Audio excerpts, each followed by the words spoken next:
Let's keep considering the same effects we've seen in films and have been attributing to use of the zoom lens in order to flatten and make things far apart seem closer together. Think about some of the beach photography that has been taken during the coronavirus pandemic that is still raging as I write. Much ink has been used documenting the irresponsibility of beachgoers in various locations, the UK and the US particularly. I have no doubt there has been a sometimes disastrous flippancy towards the virus and the possibility of infection in many places. Just look at these photos. If you were an editor searching for photographs of people jammed together, possibly infecting themselves on a beach, these would work splendidly. But consider what we now know of the effects of zoom lens. These photos are taken with a zoom lens, and the effect of the zoom lens is to make people look like they are sitting on each other's laps. The use of photos with a zoom lens is a creative and manipulative choice to illustrate news items with points to make. If the same beach was photographed from above with a drone, using a straight-up lens, you would almost certainly find that the groups and individuals are actually much further apart than you have been led to believe by these photographs that would appear in a news item. As an artist who now understands the effect of zooming in on subject matter, you should be suspicious of photography and take what you are seeing with a grain of salt and regard it as possible evidence for the powers of perspective. Drawing is at the root of painting, and painting can be looked at as drawing. If perspective is part of the drawing method, it is obviously a part of the painting method. I want to bring to your attention the use of perspective in film to create dramatic theatricality, particularly in matte paintings. But I want to start simple and vague, and then segue towards the most dramatic of examples. This stuff interests me because I worked for over 3 decades as a background painter and art director for animated film. Here are some samples of the sort of work I used to produce in various styles, all of which required developing a theatrical sensibility. What I was being tasked to do essentially was to design an empty stage upon which characters would read visually and be able to interact appropriately. Of course, I looked to examples in animation for inspiration and to be able to develop and train my eye to quickly and efficiently come up with workable schemes on the job. But I also looked to live action film and also to theatre when I attended live shows. And also, perhaps most significantly, to the European oil painting tradition. I think that modern live-action cinematography, set design, and art direction is very much a continuation of the oil painting tradition in Europe. And I think that there are aesthetic qualities as well as technical qualities, including perspective, that link classical oil paintings, live theatre, dioramas and panoramas, animated film and television, and movies.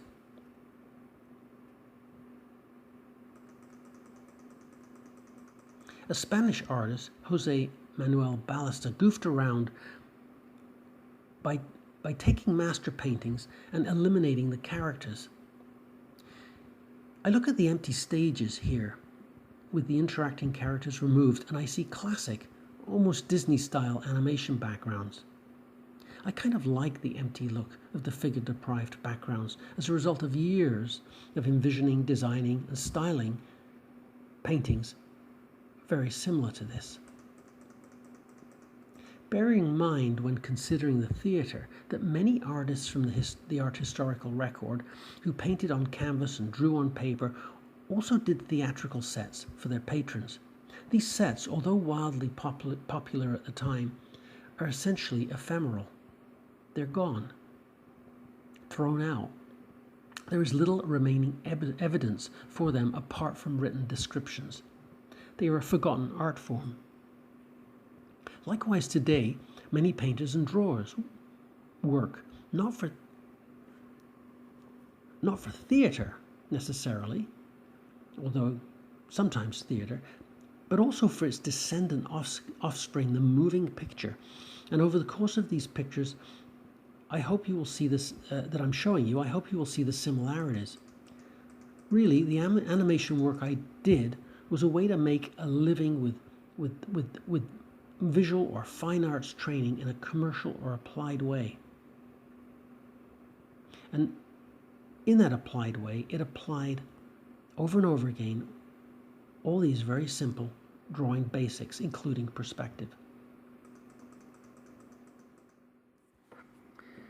The use of a backdrop in live theatre might be considered a straightforward way to incorporate painting and perspective to create a theatrical space. Imagine a stage. You hang a painting of a space or a place behind it, and on that stage you place some props designed to relate to the scene in the play and integrate them with the painting. Characters enter stage left, leave stage right, vice versa, lights fade in from black, fade out to black, etc. This simple theatrical backdrop arrangement is similar to dioramas and panoramas.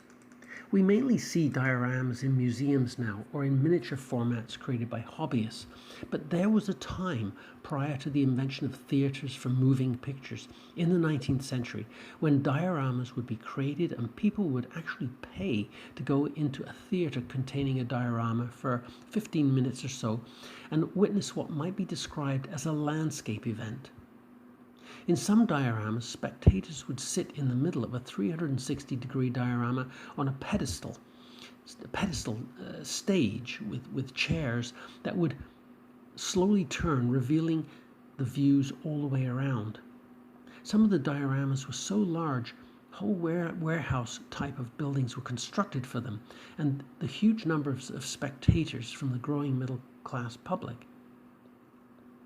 One such diorama apparently took actual buildings from a Swiss village and reassembled them on the stage with livestock from the Alps, including goats. Other dioramas included volcano models, smoke and flames, and sound effects.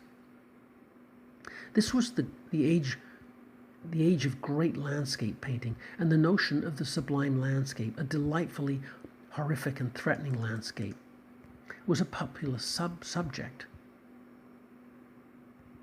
At the time, a diorama could transport spectators far closer to the brink of the sublime in their imaginations than just a picture hanging on a wall. In a way, it was a prelude to the late 20th century and early 21st century fascination with special effects. What is interesting to us is not just that dioramas created a mix of painting and set design, but they also often included cheats of perspective in the paintings and set arrangements that would make the perspective from the point of view of the viewer look convincing.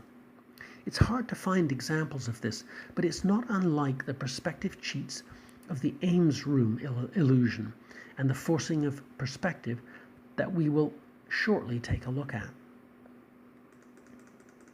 Filmmakers obviously do similar things to theatre straightforwardly, such as having film stages or sets which are pretty much the same as a simple theatrical stage, but with a camera filming the events selectively on that stage. Extremely elaborate sets were created in film studios early in the 20th century, and likewise with television later on. These sets, for the time, created extraordinarily convincing illusions of reality for film goers.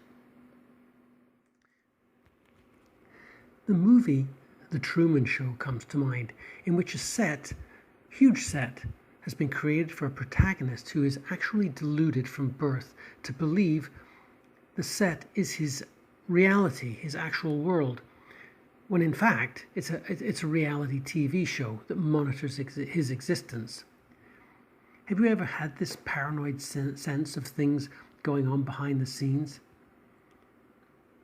As the Truman Show unravels, the protagonist discovers that he is living in such a fabricated reality, that he is actually on a movie set of sorts. The theatricality of that set design and the revealing of it as such is wonderful to observe in the film. Rather than simply hanging a scenic painting, filmmakers could also project still slides or moving footage behind their characters onto a screen. You must remember watching old movies where people are driving a car and scenery is flashing by behind them. Even as a kid, I knew deep down that this was not actual footage, as convincing as it might seem on television. There was often a lack of coordination in the driving movements of the actor and what was happening in the car, behind the car, perhaps through the rear window. There was also a different quality to the resolution of the projected footage in relation to the film studio footage. This special effect of projecting backdrops was used in 2001: A Space Odyssey, when sets were created with a screen behind them, onto which large slide photography was projected at great intensity, suggestive of daylight. And the effect of the stage set and the projected screen together, merging together, is compelling and convincing, but nevertheless still astonishingly theatrical.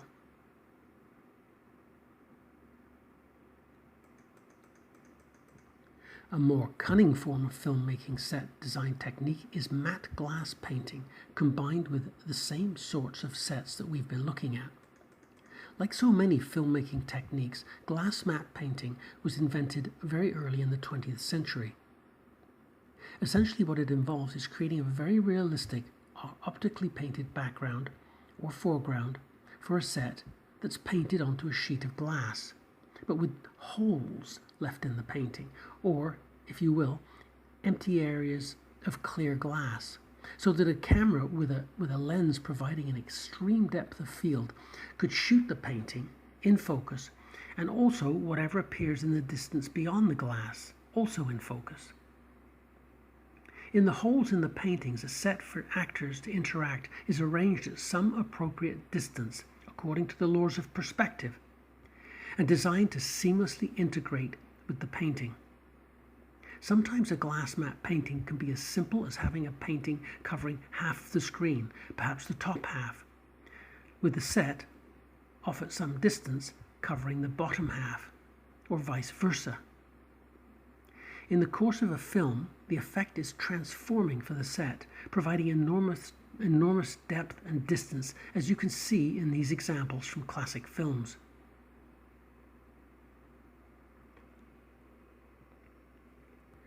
Regardless of how the effect was done traditionally, a great deal of effort and planning by many highly trained artists went into creating these extraordinary shots, which often were only on the screen for a matter of seconds, but which nevertheless utterly captivated audience and swept them away to phantasmagorical locations.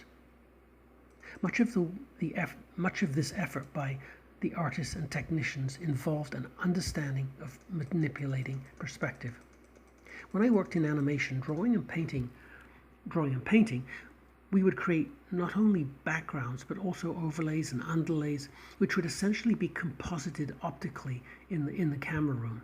If there was a camera move, the different levels would move at different speeds to create a parallax effect, and that is, foreground elements would move more quickly than midground or background elements. We are now in the era of digital matte painting, the virtual versus the actual. It works very much on the same principle, but is done with digital mixes of painting and photography and live action, which are composited together in editing programs. For the many artists engaged in this activity, an understanding of perspective would be extremely useful. You can find many visual effects videos for TV series and movies on YouTube. It is interesting to consider that sometimes when you are looking at the establishing shot in a movie, most of what you are seeing may well be digital painting on digital photographs.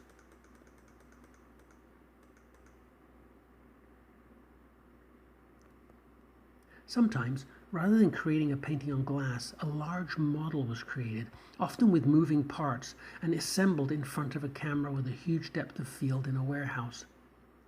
The model was designed with similar holes as could be found on glass, beyond which sets with people might be arranged to integrate seamlessly with the model.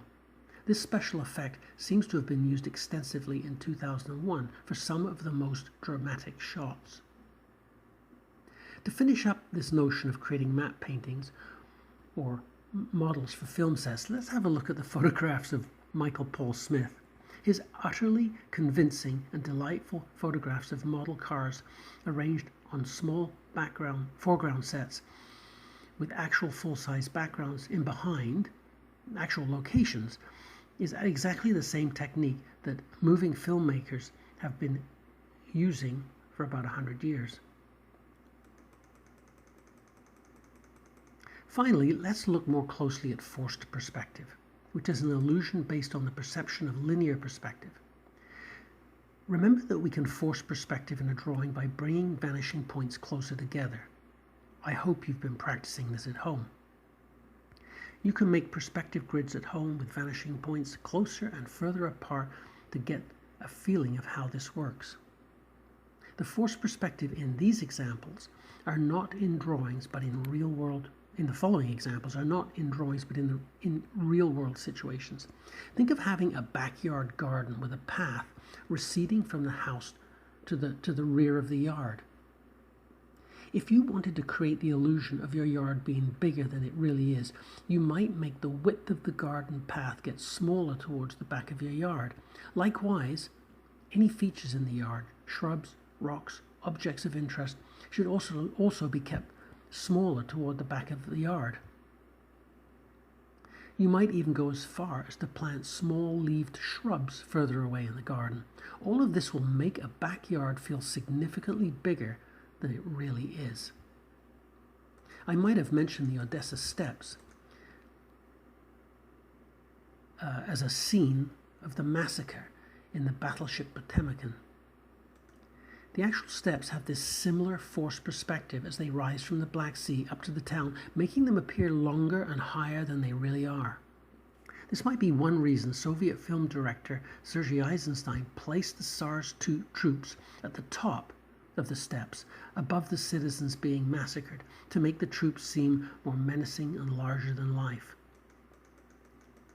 Similarly, the Eastern Roman or Byzantine Emperor Justinian apparently had his basilicas designed to be smaller at his end and larger at his supplicant's end, which is near the entrance. Basilicas are long box-like structures, like rectangular box-like structures. This effect of making them smaller at the emperor's end had the effect of making the emperor appear larger than life. And to improve the effect, while the supplicants prostrated themselves on the ground in the relatively newly adopted Eastern fashion, Justinian might be raised on his dais by cunning and complex machinery, so that when the supplicant raised their heads again, the emperor would be looming above them and even more greatly enhanced, and even as an even more greatly enhanced imperious figure. Roman government basilicas became adopted as standard architecture for Christian churches, with central nave, aisles separated by columns, apses at one end, the addition of transepts to create a more cruciform plan, atriums, and a separating narthex.